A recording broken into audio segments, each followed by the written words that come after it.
자, 시청자 여러분들 반갑습니다. 얼음사이다입니다. 여러분들 속보입니다. 혹시 우리 시청자님들 중에서 주식이나 경제에 관심 많은 분들 계십니까? 정말로 소름 끼치는 섬뜩한 소식이 하나 터졌습니다. 어떤 거냐면 여러분들 주식 종목 중에서는 이른바 코롱생명과학이라고 하는 회사가 있습니다. 그런데 이게 오늘 5월 28일자로 보니까 무려 거래 정지가 되어 있었습니다. 주식을 사고 팔 수가 없다는 소리입니다. 자, 이미 어떻게 된 일인고 하니까 여러분들 이미 네이버 실시간 급상승 검색어에 올라올 정도로 전국적으로 난리가 난 사건입니다. 코오롱생명과학 그리고 인보사라는 검색어가 각각 1위, 2위에 올라와 있는데요. 자, 먼저 여러분들 첫 번째 이름은 제약회사의 이름이고, 그리고 인보사라고 하는 단어는 위 회사가 개발한 신약, 그러니까 상품의 이름입니다. 자, 인보사라는 것은 원래 코오롱 생명과학이 개발했던 세계 최초의 골관절염 세포 유전자 치료제로 많은 기대를 모았던 제품입니다. 2017년에는 국내 시판까지 허가가 됐으며 미국에서도 3상까지 활발하게 진행 중이던 어떤 그런 잘 나가던 제품이었습니다. 그런데 빨간 빗줄 쳐놨죠. 알고 봤더니 이 회사가 제출했던 연골세포와 허가 당시에 제출했던 연골세포가 종류가 다른, 알고 보니 신장세포였다라는 충격적인 의혹이 제기되면서 모든 것들이 꼬이기 시작했습니다.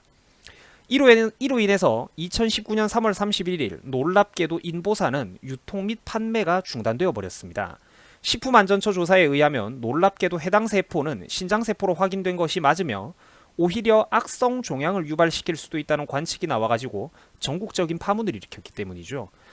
이게 사실이라면 제약회사가 국민, 투자자, 관공서를 상대로, 나라를 상대로 이제 사기를 쳤다는 말이 되는 건데, 그래서 더욱더 놀라운 사건입니다. 이제 식약처에서는 추가 조사를 통해 가지고 인보사의 허가 취소 여부를 검토 중이라고 했습니다. 그리고 결국 여기서도 세월이 지나가지고 바로 오늘, 시간이 지나서 바로 오늘 이렇게 온 언론에 난리가 터진 것입니다. 이제 식약처에서는 인보사의 허가를 취소해 버렸고요. 그리고 형사 고발 조치를 한다고 난리가 났으며, 한편 파이낸셜 뉴스에 따르면 식약처는 인보사 사태를 이미 2017년에 알면서도 숨겼다라는 의혹까지 제기되어 가지고 또 다른 논란을 낳고 있습니다. 그러니까 여러분들 이런 사건들을 보면 정말 말 그대로 우리 대한민국의 경제와 주식시장이 얼마나 개판인지, 검증 절차가 얼마나 빈약하게 한심한 수준으로 이 시스템이 굴러가고 있는지, 이제 그런 것들을 단적으로 보여주는 충격적이고 이제 소름 돋는 사건이라고 우리가 할 수 있는 것입니다. 이제 코오롱생명과학 주식의 최근 3개월 주가 그래프입니다. 3달 동안 보시다시피 내내 주가가 내리기만 했죠. 특히 앞서 설명드렸던 3월 31일 인보사 유통 판매가 중단되었던 이후 주가가 순식간에 절반 이상 폭락을 했습니다. 코오롱생명과학의 최근 10년치 주가 그래프의 모습입니다. 우리가 주목할 만한 부분은 중간 이상부터 2015년쯤부터 해가지고 신약 개발에 대한 기대감으로 주가가 폭등하기 시작하던 바로 저 무렵입니다. 주가가 한때 거의 20만원에 가깝게 폭등을 했는데 결국 그 뒤로는 열기가 식고 결국 이렇게 주가가 거의 10분의 1 토막까지 나버렸다는 것입니다. 이제 심지어 엎친 데 덮친 격으로 오늘을 충격적인 회사의 행각이 드러났으니까 회사 관뚜껑에 못을 박아버리는 사건이, 그러니까 바로 오늘 터진 이 사건인 것입니다.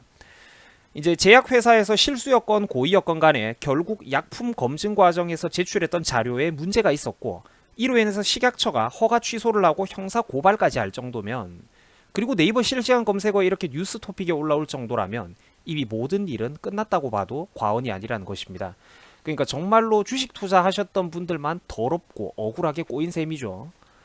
자, 영상을 마치면서 여러분들에게 꼭 드리고 싶은 말씀이 있습니다. 여러분들 주식시장이라는 곳은 정말로 무섭고 살떨리는 곳입니다. 역사적으로도 수많은 사람들이 도전을 했고 그 중에서는 극소수 부자가 되는데 성공했던 분들도 일부 계시지만, 반대로 엄청나게 많은 사람들은 큰 손실을 입거나 심지어 자살까지 내몰리는 사람들이 수두룩한 곳이 바로 주식시장이라는 곳입니다. 이게 왜 그러냐면 이제 막 정보의 불평등도 너무 심하고, 그리고 자기들끼리 짜고 주거니 받거니 하면서 장난질 치고 세력들이 대규모 자금으로 조작을 하는 사례가 너무나도 많기 때문입니다. 공평하게 굴러가는 바닥이 아니거든요. 그래서 정보 접근 능력에 한계가 있는 일반인들이 정상적으로 접근하기가 좀 상당히 애로사항이 많은 어떤 그런 분야입니다.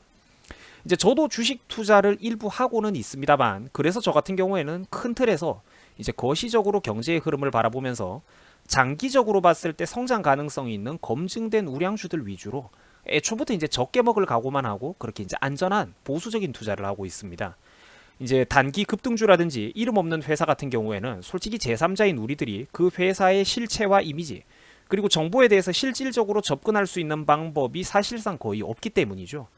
뭐 아무튼 이런 것들은 이제 그러니까 주식 투자를 하는 방법은 뭐 나는 위험을 감수하고도 고이익을 노리겠다 뭐 이런 분들도 계실 거고 물론 그 중에서는 또 극소수 성공하는 분들도 계실 거고 그 이제 자산을 어떻게 운용할 것인가 이런 개념은 우리가 뭐 서로 생각의 차이인데 그럼에도 불구하고 혹시나 주식하는 분들이 계시다면 투자는 반드시 조심하시고 꼭 본인들이 감당 가능한 적절한 금액 안에서 신중하고 건전한 투자를 하시기 바랍니다. 여러분들 오늘 모처럼 제가 경제 소식을 한번 전해드렸습니다. 너무나도 이게 놀라운 사태라서요.